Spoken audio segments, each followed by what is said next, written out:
Hey there viewers, today I'm working on a 2016 Ford Focus. It's got the 1.0 EcoBoost motor, which is a turbo. I'm doing a spark plug change out in this one today. Wanted to talk about spark plugs real quick. As you can see, these haven't been burning very efficiently. There's a lot of carbon buildup and whatnot on the end of that spark plug. Doesn't look very good.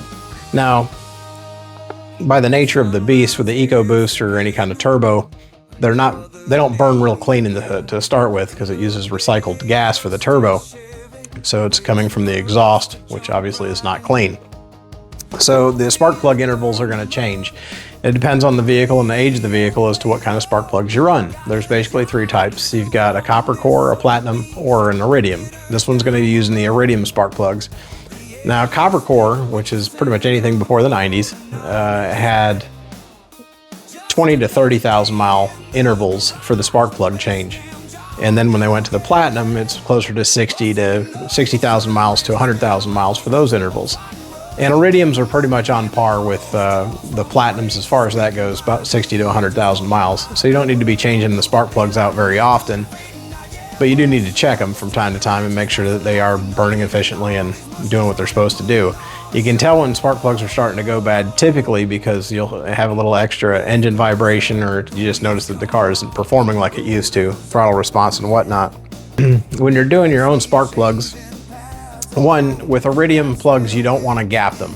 They come pre-gapped. You don't want to mess with that. It's got a very, very tiny electrode at the very, very end of the spark plug. Let's see if you can see it. It's a very, very tiny electrode in there, and it snaps off very easily. So you can't gap these. With copper and with platinum, you can get away with gapping them, but with iridiums, you don't.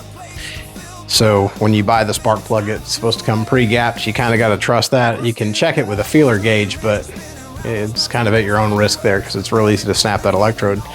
Another thing worth noting is if you're doing your coil packs on your car, when you take the spark plugs out and just give these a good look over, make sure they don't have any oil around the ends, which is a good sign that your valve cover gasket is leaking. And also, before you reinstall them, get a little bit of a dielectric grease and put just a little bit down in the end.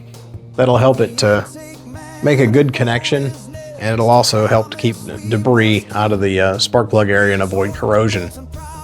When tightening the spark plugs, on the older cars it was pretty easy. You just ran them down until they were tight and then went maybe a quarter turn past that.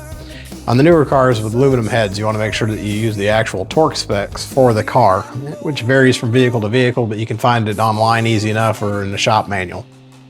Another handy tip is when you're installing your spark plugs, you could use a piece of fuel hose or vacuum hose, put it over the spark plug and help you to work it down into the hole and twist it in so that you make sure you don't cross thread. And then when it gets all the way seated, you just pull it off, and then you can go on it with your socket. Going on it with your socket for the install is never a good idea because you could accidentally cross thread it and do damage to either the cylinder head or the spark plug, if not both. Anyway, I hope these tips have helped you today, and as always, thank you for watching. Please like, share, and subscribe.